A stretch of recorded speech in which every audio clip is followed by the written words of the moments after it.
Hi, welcome to this session of English. BSc coaching class के online classes में आपका बहुत बहुत स्वागत है। कल हम लोगों ने डिस्कस किया था प्रीपोजिशन।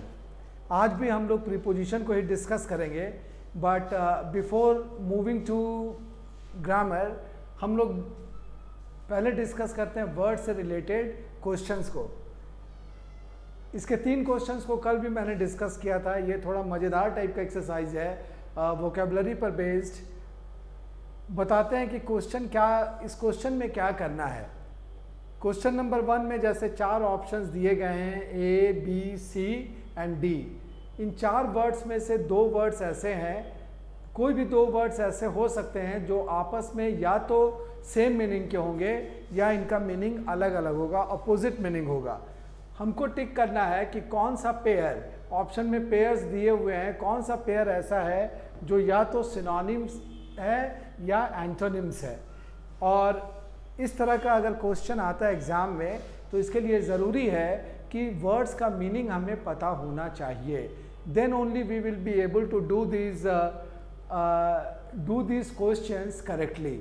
अगर मीनिंग पता नहीं होगा तो हम लोग अनडन हो जाएंगे, ये क्वेश्चन नहीं कर पाएंगे। तो चलो शुरू करते हैं क्वेश्चन नंबर 1 से। पहला वर्ड है क्रैम्ड। क्रैम्ड का मतलब होता है स्पेस, कोई स्पेस या रूम क्रैम्ड होता है जिसमें चीज़ें बुरी तरह से भरी होती हैं। मान लो कोई छोटा रूम है और उसमें फर्नीचर ज़्यादा है तो वी कैन से कि द रूम इज़ क्रैम्ड। वहाँ पे हम लोग इस वर्ड को यूज़ करते हैं। ये क्रैम्ड एक एडजेक्टिव है, crammed is an adjective. Frugal भी एडजेक्टिव है, नोवेल भी एडजेक्टिव है और एक्स्ट्रावैगेंट भी एडजेक्टिव है। चारों वर्ड्स यहाँ पे एडजेक्टिव हैं। तो क्रैम्ड के बाद दूसरा वर्ड है फ्रूगल। फ्रूगल मीन्स होता है किफ़ायती। किफ़ायती मीन्स इकोनॉमिकल। इसके लिए दूसरा वर्ड अगर यूज़ करें इंग्लिश का तो दैट इज़ इकोनॉमिकल, मीन्स सोच समझकर खर्च करने वाला। कुछ लोग ऐसे होते हैं जो बेतहाशा पैसा खर्च करते हैं और कुछ लोग होते हैं कंजूस नहीं होते। कंजूस के लिए वर्ड है माइजर, बट कुछ लोग ऐसे होते हैं जो सोच समझकर पैसा खर्च करते हैं, किफ़ायती होते हैं। उनको हम लोग कहते हैं कि ये फ्रूगल हैं। Next word is novel. Novel 3 तरह का होता है। 3 वर्ड होते हैं एक जैसे। एक तो यहाँ पे लिखा है नॉवेल, एक वर्ड होता है नोबल और एक वर्ड है नोवेल। यहाँ पे जो वर्ड है नॉवेल, नॉवेल नाउन भी हो सकता है और एडजेक्टिव भी हो सकता है। अगर नाउन है तो उपन्यास और अगर एडजेक्टिव है तो नया। जैसे आपका ये आइडिया बिल्कुल नॉवेल है, नया है, तो वहाँ पे हम लोग इस वर्ड को यूज़ करते हैं नॉवेल। फिर एक वर्ड है नोबल। नोबल का मतलब होता है he is a noble man, means he is a good man. अच्छे काइंड आदमी के लिए हम लोग वर्ड यूज़ करते हैं नोबल। और एक वर्ड यहाँ पे नोबल है, ये अल्फ्रेड नोबेल जो साइंटिस्ट थे जिनके नाम पे नोबेल प्राइज़ है, वहाँ पे हम लोग ऐसे लिखते हैं NOBEL। तो ये 3 वर्ड्स एक जैसे हैं, इसीलिए बता दिया यहाँ पे। फिर एक वर्ड है यहाँ पे डी में दिया हुआ है एक्स्ट्रावैगेंट। एक्स्ट्रावैगेंट मीन्स बेहद खर्चीला, उसके लिए हम लोग वर्ड यूज़ करते हैं एक्स्ट्रावैगेंट। ठीक है, तो यहाँ पे जब चारों वर्ड का मीनिंग पता है तो हम देख सकते हैं कि फ्रूगल और एक्स्ट्रावैगेंट ये दोनों एक दूसरे के अपोजिट वर्ड हैं। एक सोच समझकर पैसा खर्च करने वाला और एक बिना सोचे समझे रेकलेसली पैसा खर्च करने वाला। तो ये दोनों अपोजिट हैं। So the option is B and D। Option क्या होगा? आंसर मेरा होगा D। B और D, और ये क्या है? ये एंटोनिम है।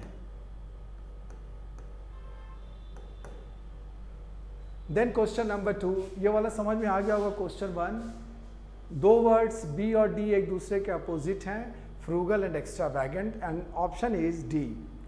Then we come to question number 2। यहाँ पे एक वर्ड है, पहला वर्ड है कॉम्प्लायंट। कॉम्प्लायंट मीन्स वैसा व्यक्ति जो नियम कानून को मानता है, अच्छा है, एक अच्छा सिटीजन है, उसके लिए हम लोग वर्ड यूज़ करते हैं कॉम्प्लायंट। कॉम्प्लाई का मतलब होता है अनुपालन करना। निर्देशों को मानना, ओबे करना, फॉलो करना, उसके लिए वर्ड हम लोग यूज़ करते हैं कॉम्प्लाई, और उसी से बना हुआ वर्ड है कॉम्प्लायंट। ठीक है। Second word is brainless. Brainless का मतलब जो दिमाग से पैदल हो, जिस अकल से पैदल हो, जिसमें दिमाग नहीं हो, उसको हम लोग कहते हैं ब्रेनलेस। देखते हैं, कॉम्प्लायंट एक एडजेक्टिव है, ब्रेनलेस भी एडजेक्टिव है, फिर एक वर्ड है बिनाइन, बिनाइन भी एडजेक्टिव है, और बोल्डनेस इज ए नाउन। ठीक है, यहाँ पे बोल्डनेस नाउन है। अब देखते हैं, यहाँ पे कॉम्प्लायंट का मीनिंग बता दिया, ब्रेनलेस का बता दिया। बिनाइन भी अच्छे व्यक्ति के लिए बोलते हैं जो किसी चीज़ को फॉलो करने वाला होता है, किसी की बात को मानने वाला होता है, तो that kind of a person is called benign. Next word is boldness, ये नाउन है। बोल्ड का मतलब होता है साहसी, और बोल्डनेस का मतलब होता है साहस। साहस के लिए हम लोग वर्ड यूज़ करते हैं बोल्डनेस। उसने बोल्डनेस दिखाई। तो यहाँ पे दो वर्ड जो या तो सेम हो सकते हैं या अपोजिट हो सकते हैं। अगर वैसे पेयर को हम खोजते हैं तो वो वर्ड है कॉम्प्लायंट एंड बिनाइन। बिनाइन, ए और सी ये ऐसे वर्ड्स के पेयर हैं जो सेम मीनिंग के वर्ड हैं। So the answer is D, और यहाँ पे हम लिख सकते हैं कि A and C are synonyms. ठीक है, तो ये था question number 2। Next we discuss question number 3। यहाँ पे अच्छे अच्छे वर्ड्स हैं। पहले देखते हैं, एडॉन एक वर्ब है, अफोर्ड भी एक वर्ब है, एक्यूमुलेट भी एक वर्ब है, और डिबेस भी एक वर्ब है। चारों वर्ड्स यहाँ पे वर्ब दिए गए हैं, मीनिंग इनका समझना पड़ेगा। एडॉन का मतलब होता है किसी चीज़ को सजाना। जैसे शादी ब्याह में हम लोग अच्छा कपड़ा पहनते हैं, वी एडोन आवरसेल्व्स। अच्छा कपड़ा पहन के अपने को सजा लेते हैं, उसके लिए हम लोग वर्ड यूज़ करते हैं एडॉन, और उससे क्या होता है, हमारी वैल्यू कुछ बढ़ जाती है, उसके लिए हम लोग वर्ड यूज़ करते हैं एडॉन। इसी से मिलता जुलता एक और वर्ड है एडोर। एडोर भी एक वर्ब है, इसका मतलब होता है प्रशंसा करना या प्रेज। इसके लिए दूसरा वर्ड होगा प्रेज, किसी दूसरे की प्रशंसा करना। Next we discuss option B, afford. Afford का मतलब होता है खर्च वहन करना, बियर करना, उसके लिए हम लोग वर्ड यूज़ करते हैं अफोर्ड। फॉर एग्जाम्पल, ये एक बहुत कॉमन वर्ड है। फॉर एग्जाम्पल, तुमको कोई चीज़ खरीदनी है और तुम जब शॉप में जाते हो, बजट तुम्हारे पास जो है और वो चीज़ उससे कहीं ज़्यादा महंगी तुमको दिखाई जाती है। शॉपकीपर बोलता है कि इसकी प्राइस इतनी है, क्वालिटी तो बहुत ज़बरदस्त है, इसीलिए इसका दाम भी थोड़ा ज़्यादा है। तब तुम क्या बोलते हो कि सॉरी भाई, ये मैं नहीं खरीद सकता, because my budget is this much and I cannot afford it. मैं इसका खर्च नहीं उठा सकता, तो वहाँ पे हम लोग वर्ड यूज़ करते हैं afford. So C, now we come to C. Accumulate का मतलब होता है जमा करना या संचय करना। जैसे बैंक में हम पैसा जमा करते हैं तो उस पर इंटरेस्ट एक्यूमुलेट होता है, जमा होता है। इसके लिए दूसरा वर्ड एक्रू भी हम लोग यूज़ कर सकते हैं, एक्रू। ठीक है, एक्यूमुलेट का मतलब जमा करना। नेक्स्ट वर्ड है डिबेस। डिबेस का मतलब होता है किसी चीज़ के वैल्यू को घटा देना या कम कर देना, उसके लिए हम लोग वर्ब यूज़ करते हैं डिबेस। अब जब चारों वर्ड के मीनिंग पता हैं तो मीनिंग के हिसाब से हम लोग सेफली कह सकते हैं कि एडॉन और डिबेस ये दोनों वर्ड्स ऐसे हैं जो एक दूसरे के अपोजिट हैं। एडॉन के बारे में मैंने बताया, सजाना, किसी चीज़ के वैल्यू को बढ़ाना, और डिबेस का मतलब होता है वैल्यू को घटाना। तो इसीलिए ए और डी यहाँ पे ऐसे वर्ड्स हैं जो आपस में एंटोनिम्स हैं। So the answer is a. ठीक है, एक बार बोर्ड पे ठीक से देख लो। अगर कोई डाउट होगा तो कमेंट में लिख कर पूछ सकते हो कि सर यहाँ पे डाउट है।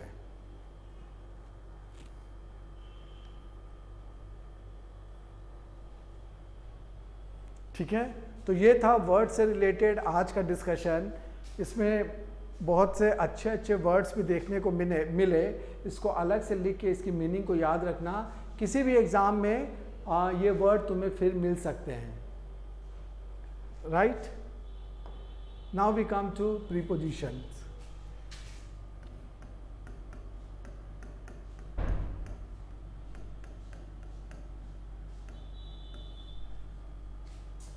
प्रीपोजिशन में कल हम लोगों ने डिस्कस किया था, इसके पहले वाले वीडियो में तुम देख सकते हो अगर तुमने अभी तक नहीं देखा होगा तो, कि प्रीपोजिशन क्या है। नंबर 1, प्रीपोजिशन के फंक्शंस क्या हैं, इसके कैरेक्टरिस्टिक्स क्या हैं, इसको भी डिफाइन किया गया था। प्रीपोजिशन की डेफिनेशन लिखी गई थी। उसके बाद हम लोगों ने डिस्कस किया था कि प्रीपोजिशन सिर्फ नाउन या प्रोनाउन के पहले रखा जाता है and it is not placed before a verb. उसके बारे में एग्जाम्पल दे के उसको समझाया गया था कि क्यों ऐसा होता है। Then we discussed ellipsis in preposition. Ellipsis in preposition क्या था कि किसी सेंटेंस में 2 या 2 से ज़्यादा प्रीपोजिशंस की ज़रूरत होती है, लेकिन हम लोग प्रीपोजिशंस अप्लाई करने में कंजूसी करते हैं और सोचते हैं कि एक ही प्रीपोजिशन से काम चलाया जाए, तो दैट इज़ ग्रामेटिकली इनकरेक्ट। और ये जो गलती है इसको हम लोग कहते हैं एलिप्सिस इन प्रीपोजिशन। ठीक है, तो इतना चीज़ हम लोगों ने कल डिस्कस किया था और बताया था कि आज हम लोग एक बहुत ही इंपॉर्टेंट कॉन्सेप्ट डिस्कस करेंगे, that is omission of prepositions.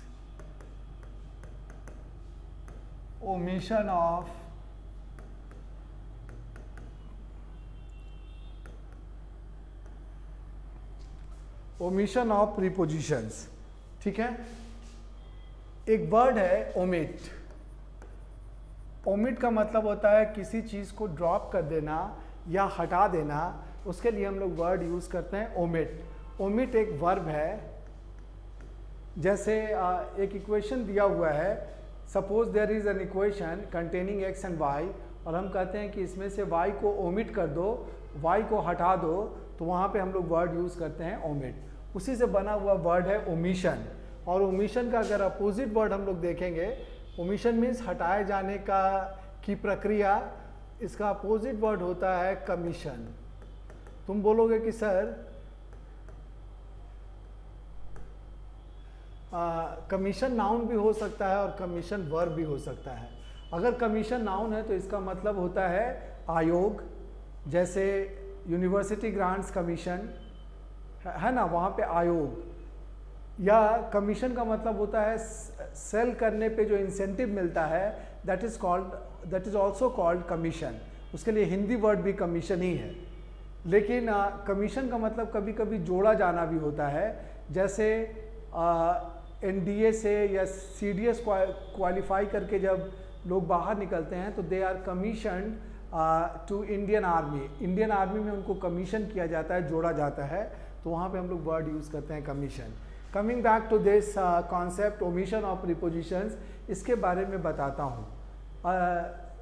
This is very important to know कि कहाँ कहाँ पे प्रीपोजिशंस लगते हैं और कहाँ पे कौन सा प्रीपोजिशन लगेगा।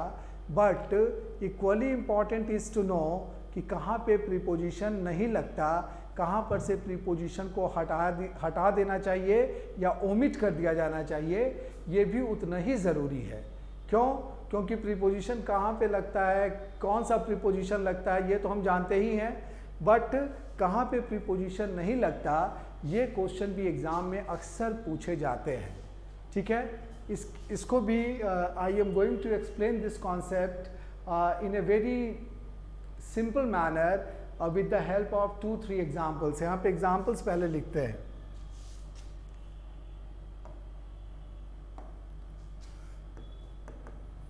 First example, India attacked on China. This is one example. Second is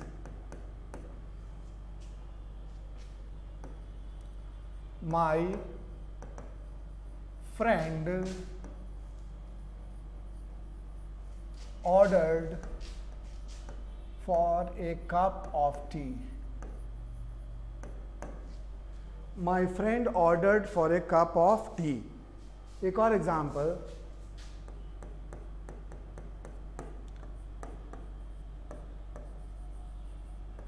he informed to me,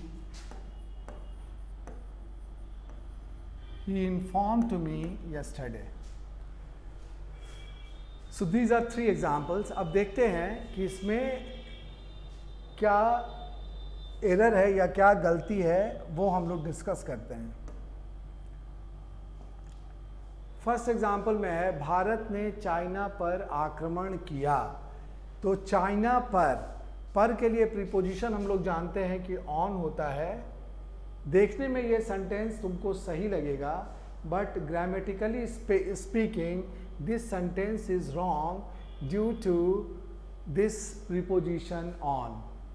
यहाँ पे जो ऑन प्रीपोजिशन हम लोगों ने पुट किया, इसके वजह से ये सेंटेंस गलत हो गया। क्या होना चाहिए? यहाँ पे होना चाहिए इंडिया अटैक्ड चाइना। ठीक है, यहाँ पे ऑन लगाने की ज़रूरत नहीं है। Now we consider example 2। My friend ordered for a cup of tea. मेरे दोस्त ने एक प्याला चाय के लिए ऑर्डर किया। लिए के लिए यहाँ पे लगता है कि फॉर सही यूज़ किया गया है, बट फॉर यहाँ पे गलत है। यहाँ पे फॉर की ज़रूरत नहीं है। No preposition is required here in this sentence. तो फॉर को अगर हम ओमिट कर देंगे या ड्रॉप कर देंगे, तब ये सेंटेंस सही हो जाएगा। My friend ordered a cup of tea, right. Then we come to example 3। उसने मुझको कल सूचित किया। He inform to me yesterday. को के लिए प्रीपोजिशन यहाँ पे दिखता है कि टू सही है, बट दिस इज रॉन्ग। यहाँ पे टू नहीं होगा। ही इन्फॉर्म्ड मी यस्टरडे, यहाँ पे टू लगाने की ज़रूरत नहीं है। ठीक है, तो तुम्हारा क्वेश्चन होगा कि ये ओमिशन क्यों हुआ, इसके पीछे लॉजिक क्या है। तो लॉजिक बताता हूँ कि कुछ वर्ब ऐसे होते हैं जिसके बाद कोई प्रीपोजिशन नहीं लगता। ठीक है, some verbs don't take prepositions after them. Attack एक ऐसा वर्ब है जिसके बाद कोई प्रीपोजिशन नहीं लगेगा। ऑर्डर एक ऐसा वर्ब है जिसके बाद कोई प्रीपोजिशन नहीं लगेगा। उसी तरह से इन्फॉर्म भी एक ऐसा वर्ब है जिसके बाद कोई प्रीपोजिशन नहीं लगेगा। सो this is an important part of omission of prepositions. हम मानते हैं कि ये पार्ट ए है ओमिशन ऑफ प्रीपोजिशंस का, राइट। यहाँ पे हम लोग लिख सकते हैं कि ये कॉन्सेप्ट क्या था। Some verbs don't take prepositions after them. क्या है? Some verbs don't take prepositions after them. कुछ वर्ब ऐसे होते हैं जिसके बाद प्रीपोजिशन नहीं लगता। फॉर एग्जाम्पल में हम लोग लिख सकते हैं यहाँ पे, जैसे क्या क्या था, अटैक, ऑर्डर, इन्फॉर्म, रीच का मतलब पहुँचना। जैसे मैं कल पटना पहुँचा, आई रिच्ड इन पटना अगर हम बोलेंगे तो गलत होगा। आई रिच्ड पटना यस्टरडे। उसके बाद रीच के बाद रिजेंबल एट्सेट्रा। और भी वर्ब्स हैं जो हम लोग एक्सरसाइज अगर डिस्कस करेंगे तो उस समय बताएंगे कि और भी वर्ब्स हैं जिसमें प्रीपोजिशन नहीं लगते। जैसे यहाँ पे कुछ लिख सकते हैं, असिस्ट, रिग्रेट एट्सेट्रा। कुछ ऐसे वर्ब्स हैं जिसके साथ प्रीपोजिशंस नहीं लगते, तुमको याद रखना होगा। अभी जैसे इसमें से कुछ एग्जाम्पल्स हम लोग दे सकते हैं जो एग्ज़ाम में अक्सर आते हैं। जैसे ये वाला एग्जाम्पल, रिजेंबल से एग्जाम में आता है। उसी तरह से रिग्रेट से भी, रिग्रेट का मतलब होता है पछताना। किस तरह से एरर पूछा जाएगा इस कॉन्सेप्ट पर, ये अभी हम लोग डिस्कस करते हैं। जैसे एक बार एक फिल्म आई थी वीर, सलमान खान की फिल्म थी। तो जब मैं हॉल में देखने गया उस फिल्म को, तो उसकी हीरोइन लगी कैटरीना कैफ टाइप, लेकिन थोड़ी हेल्दी थी, थोड़ा मोटी दिखी हमको। मन में आया कि कैटरीना कैफ कैसे इतनी मोटी हो गई, तो जब स्टार कास्ट उसमें होने लगा तो लिखा हुआ था स्टारिंग सलमान खान, उसके बाद था तो हमको लगा कि हीरोइन में कैटरीना कैफ का नाम होगा, बट वहाँ पे ज़रीन खान का नाम देखने को मिला। तो एग्जाम्पल हम लोग लिख सकते हैं, पूछा जा सकता है ऐसे भी, Zareen Khan resembles with Katrina Kaif. Zareen Khan resembles with Katrina Kaif. Resemble का मतलब होता है चेहरा मिलना या किसी से मिलना, उसके लिए हम लोग वर्ब यूज़ करते हैं रिजेंबल। अब देखो यहाँ पे क्या गलती है, अगर पता नहीं होगा तो हम लोगों को लगेगा कि ये सेंटेंस सही है, बट यहाँ पे रिजेंबल चूँकि वर्ब है इसीलिए रिजेंबल के बाद ये प्रीपोजिशन लगाना गलत है, कोई प्रीपोजिशन नहीं लगेगा, ज़रीन खान रिजेंबल्स कैटरीना कैफ ही होगा। तो इस तरह का एरर इस कॉन्सेप्ट पर बेस्ड होता है। एक और एग्जांपल रिग्रेट का मैंने बताया था, रिग्रेट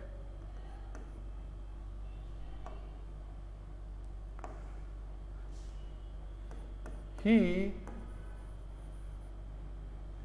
regrets over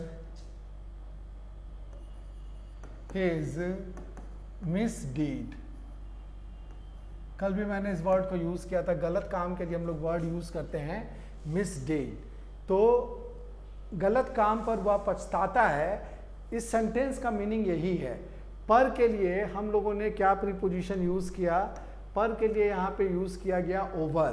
लगता है सेंटेंस के मीनिंग के हिसाब से अगर हम देखें तो it appears to be correct, but वास्तव में यहाँ पे ओवर लगाने की कोई ज़रूरत नहीं है, क्योंकि रिग्रेट एक ऐसा वर्ब है which does not take any preposition after it. तो यहाँ पे एरर में अगर ये सेंटेंस आएगा तो हम बताएंगे कि ओवर प्रीपोजिशन को यहाँ से ओमिट करना होगा। ठीक है, तो ये था ओमिशन ऑफ प्रीपोजिशंस का पार्ट ए, जिसको कि डिटेल में एग्जाम्पल्स के साथ डिस्कस किया गया।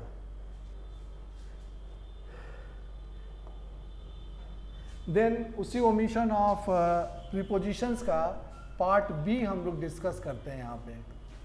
पार्ट बी, इसको भी कुछ एग्जाम्पल्स के द्वारा एक्सप्लेन करते हैं।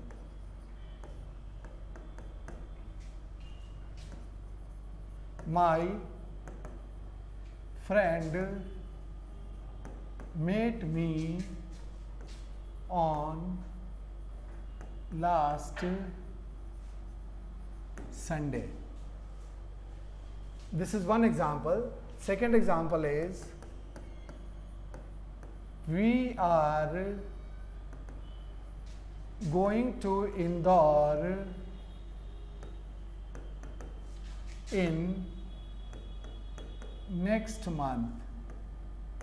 We are going to Indore in next month।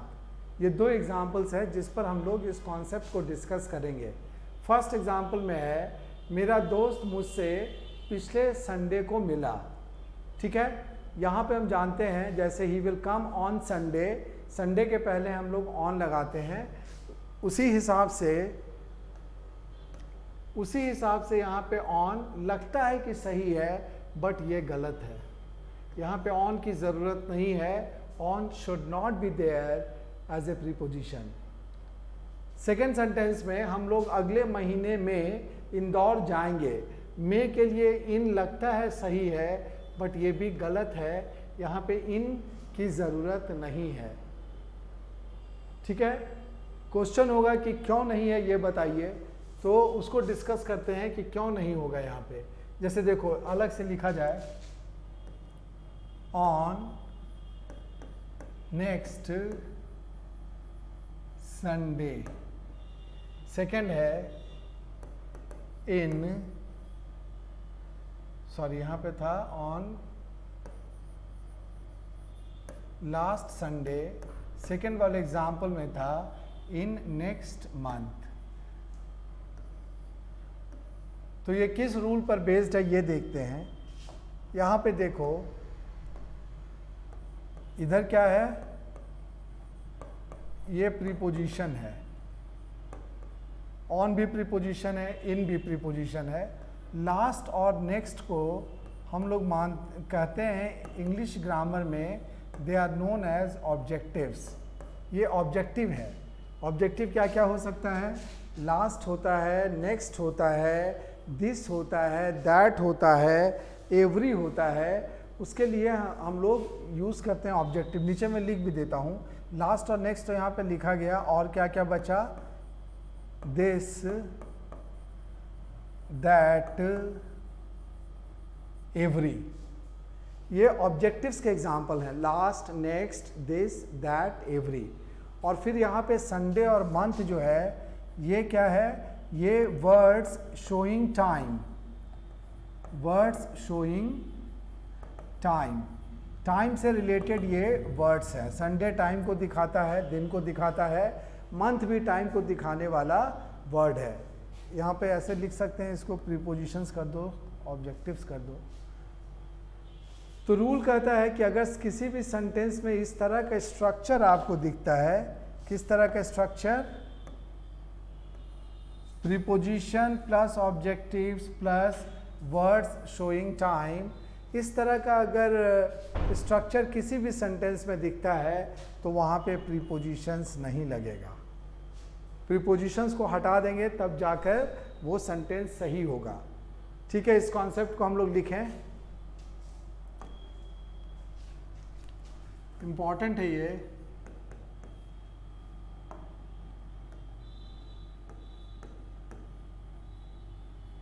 In case of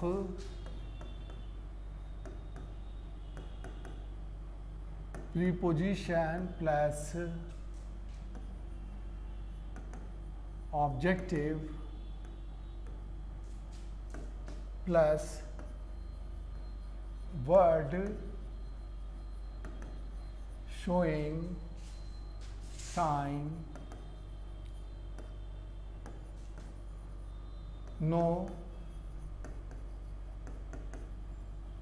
preposition, ऐसे लिखें, नो प्रीपोजिशन नहीं लिखें, यहाँ पे लिखो प्रीपोजिशन इज ओमिटेड। प्रीपोजिशन को हम लोगों को ओमिट करना होगा, तब वो सेंटेंस ग्रामेटिकली सही होगा। एक आध एग्जाम्पल और देखते हैं।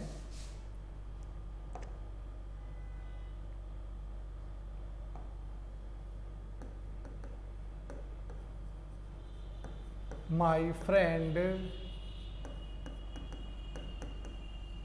visits me on every Saturday.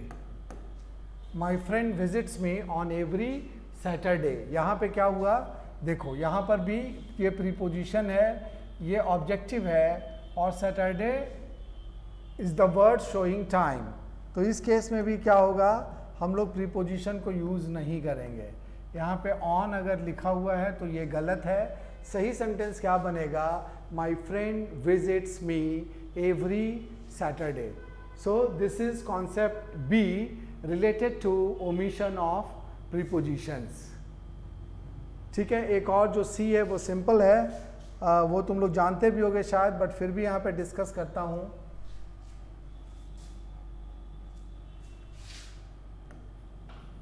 सी में इसका भी एग्जाम्पल है,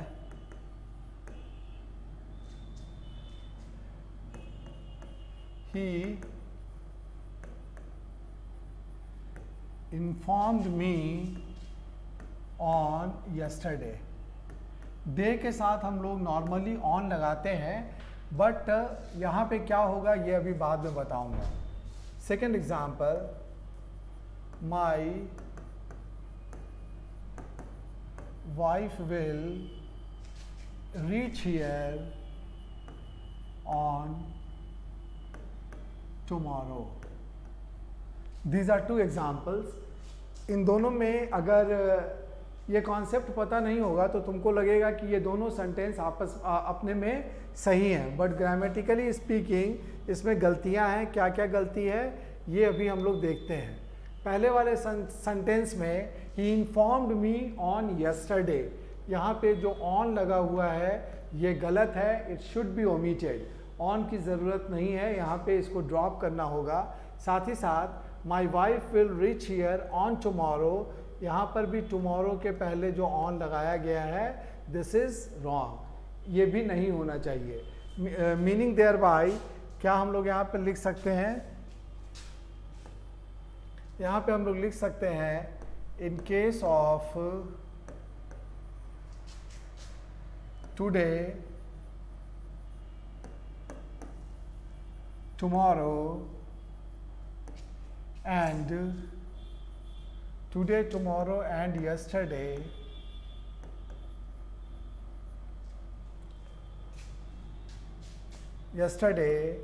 no preposition is used. No preposition is used before them. इनके पहले हम लोग प्रीपोजिशन यूज नहीं करते। तो ये था ओमिशन और प्रीपोजिशन से रिलेटेड 3 इंपॉर्टेंट कॉन्सेप्ट्स जो कि एरर्स में काम देंगे और वो तुम्हारे साथ डिस्कस किए गए। अभी सोशल मीडिया पे थोड़ी बात करते हैं। सोशल मीडिया पे एक मैसेज बहुत वायरल है, उसमें गवर्नमेंट ऑफ इंडिया का ऑर्डर भी चल रहा है, साथ में उसकी भी कॉपी लगी हुई है और उसके बाद लिखा गया है कि सभी सरकारी नियुक्तियां बंद। ठीक है, इसके बारे में मैं बताऊंगा, इसके लिए अलग से और भी डिटेल में भी बातचीत की जाएगी। ऐसा कुछ नहीं है, दैट ऑर्डर इज़ लिमिटेड। अगर तुम ठीक से उसको पढ़ोगे तो यू विल इंटरप्रेट कि ये ऑर्डर लिमिटेड है, ये मिनिस्ट्री ऑफ फिनांस के डिपार्टमेंट ऑफ एक्सपेंडिचर के तरफ से सारे मिनिस्ट्रीज को लिखा गया है कि keeping in view the crisis reason out of this pandemic कोविड-19, हम लोगों को अपने खर्च में कमी लानी है, फंक्शंस नहीं करने हैं, सेलिब्रेशंस नहीं करने हैं और जहाँ तक हो सके ऑफिस के खर्चे के बजट को कम से कम रखना है। साथ ही साथ उसमें यह भी कहा गया है कि जो भी अपॉइंटमेंट, अगर कभी कभी ऐसा होता है कि डिपार्टमेंट में अचानक ज़रूरत पड़ती है कि किसी एक कंसल्टेंट को या किसी एक एम्प्लॉय को अलग से उसकी सर्विसेज ली जाए जिसके लिए पैसा देना पड़ता है, तो वैसा अभी नहीं किया जा सकता, उसको कुछ दिनों तक सस्पेंड किया गया। But it does not mean कि बैंक एग्ज़ाम्स नहीं लेंगे, LIC एग्ज़ाम नहीं लेगी, रेलवेज़ एग्ज़ाम नहीं लेगी या SSC और UPSC एग्ज़ाम नहीं लेगी। ये रिक्रूटमेंट वाली जो एजेंसी है वो अपना काम करेगी। अगर उनके पास वैकेंसीज़ है तो जो प्रॉपर कैलेंडर है उसको फॉलो करते हुए एग्ज़ाम्स कंडक्ट करना पड़ेगा। ये मैसेज मैंने इसीलिए दिया कि you people need not worry about it. इसके लिए तुम्हें परेशान होने की ज़रूरत नहीं है। बहुत लोग फ्रस्ट्रेट भी हो जाते हैं कि मेहनत करने का क्या फ़ायदा, तैयारी करने का क्या बेनिफिट है अगर एग्ज़ाम देने का मौका ही नहीं मिलेगा। ठीक है, तो ये एक इम्पॉर्टेंट इन्फॉर्मेशन था दैट आई थॉट कि I should share this important information with you. तो इसीलिए you need not be disappointed और पूरे लगन के साथ तैयारी करो। एग्ज़ाम्स आने वाले हैं और उसमें अच्छे रिजल्ट करने की कोशिश करो। ठीक है, अब हम लोग प्रीपोजिशन का नेक्स्ट पार्ट डिस्कस करते हैं कि कुछ जो इम्पॉर्टेंट प्रीपोजिशंस है उनके यूजेस क्या क्या हैं। कभी कभी 2 प्रीपोजिशन के बीच में हम लोग कंफ्यूज भी करते हैं, जैसे ऑन कहाँ पे यूज़ करें, ओवर कहाँ पे यूज़ करें, बिसाइड कहाँ पे यूज़ करें, बिसाइड्स कहाँ पे यूज़ करें। तो इनके यूज़ में हम लोग कभी कभी कंफ्यूज कर जाते हैं, तो उसको क्लैरिफाई करने की कोशिश की जाएगी। जो कुछ कॉमनली यूज्ड इम्पॉर्टेंट प्रीपोजिशंस हैं उसको अभी हम लोग डिस्कस करते हैं। ठीक है,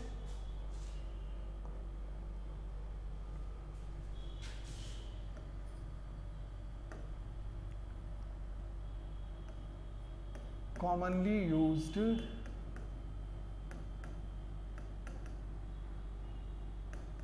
prepositions, जैसे फर्स्ट है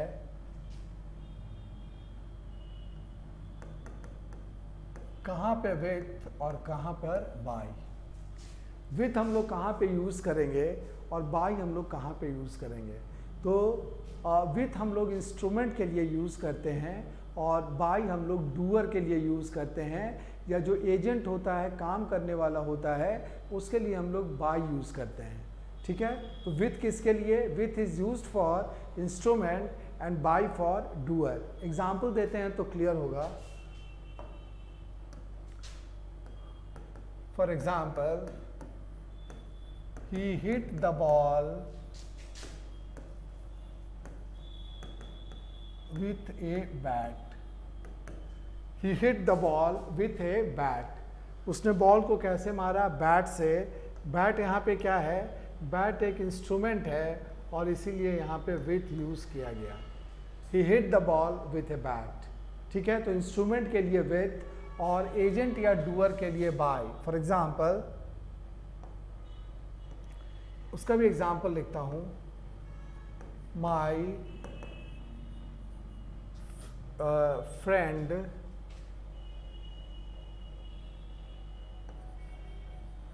was informed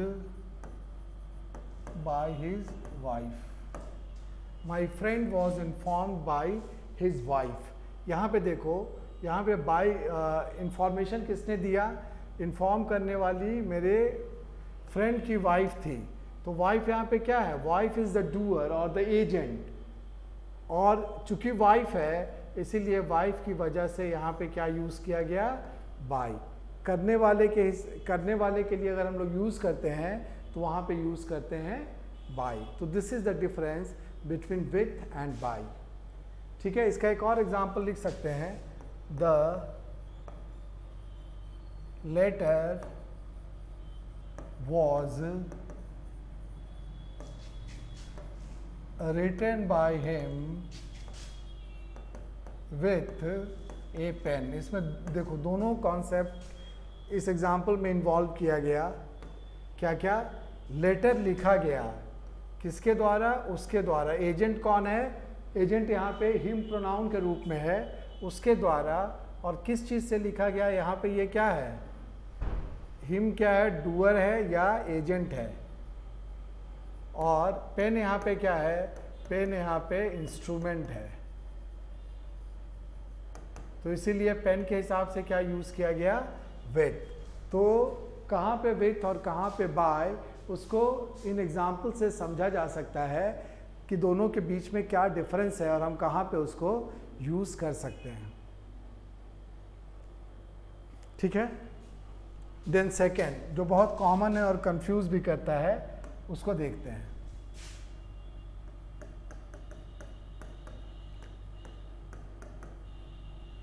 beside and besides। कहाँ पर beside और कहाँ पर besides, ये हमको डिसाइड करना है। beside का मतलब होता है, इसमें हमेशा कंफ्यूजन होता है, बगल में, और besides का मतलब होता है के अतिरिक्त या के अलावा। वहां पे हम लोग यूज करते हैं besides। एग्जाम्पल लिख के और इसको अच्छे तरीके से एक्सप्लेन किया जा सकता है। Examples are before you. Example, my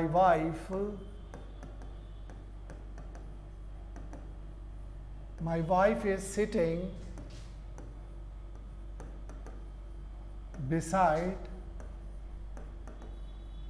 besides me.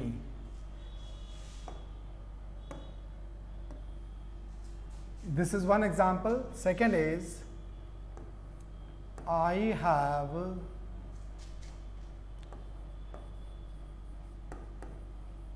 a laptop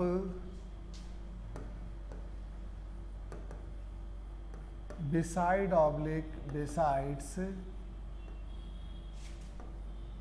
a desktop. दो एग्जाम्पल तुम्हारे सामने है और तुमको डिसाइड करना है कि दोनों में कौन कौन से प्रीपोजिशंस यूज होंगे।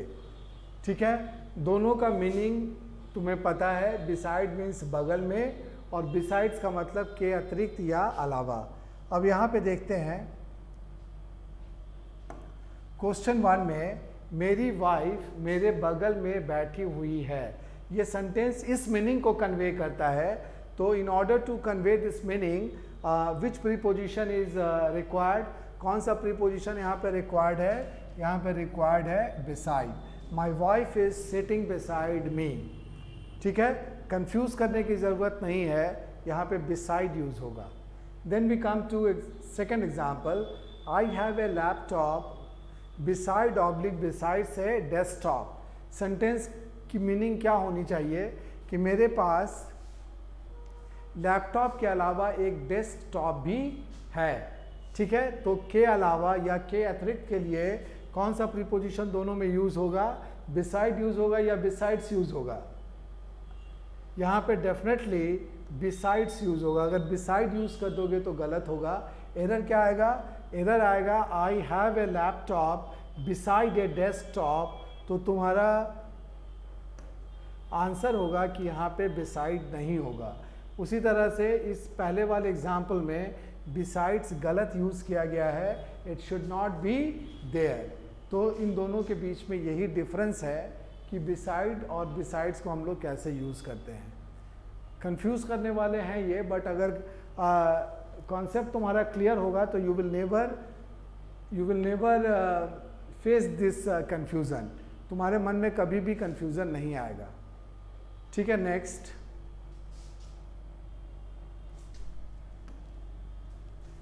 थर्ड इज कहाँ पर ऑफ और कहाँ पे off. O F of, O double F off. इसके बारे में बताता हूँ कि both these prepositions are related to relationship. Relationship पर बेस्ड है दोनों ही प्रीपोजिशंस। These are the prepositions of relationship, but difference दोनों में क्या है? ऑफ रिलेशनशिप जोड़ने के काम में आता है, whereas O double F off relationship तोड़ने के काम में आता है। This is the difference O F of और ओ डबल एफ ऑफ में। एग्जाम्पल लिखता हूं इसका भी।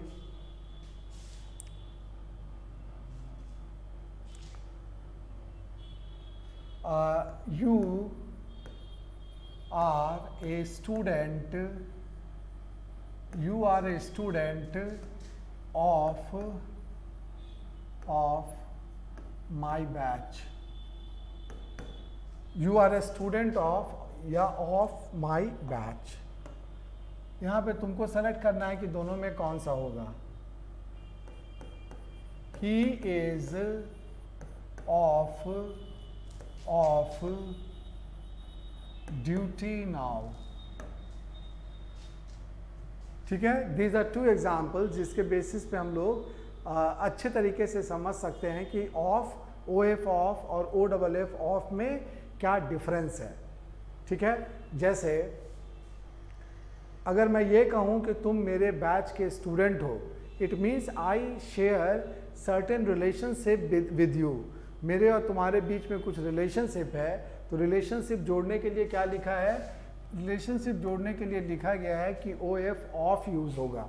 तो इसीलिए यहाँ पर हम लोग ऑफ को टिक करेंगे। अगर ओ डबल एफ ऑफ लिख देते हैं तो ये गलत होगा। लाइकवाइज एग्जाम्पल 2 में उसकी ड्यूटी अभी ख़त्म हो गई है।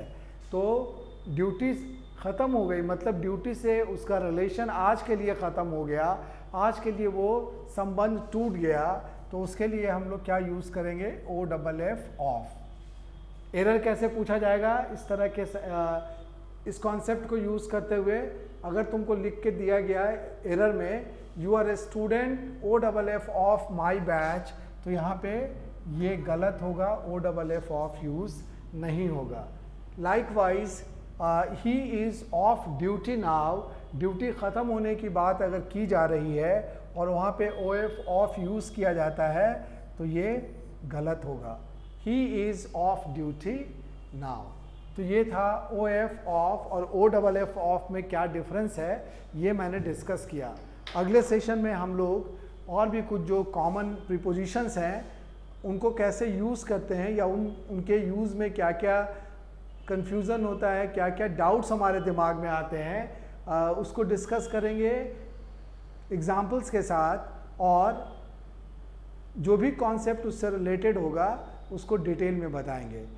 मिलते हैं अगले सेशन में प्रीपोजिशंस के डिस्कशन के साथ। Till then take care, take very good care of yourself and your family members. Okay, thank you.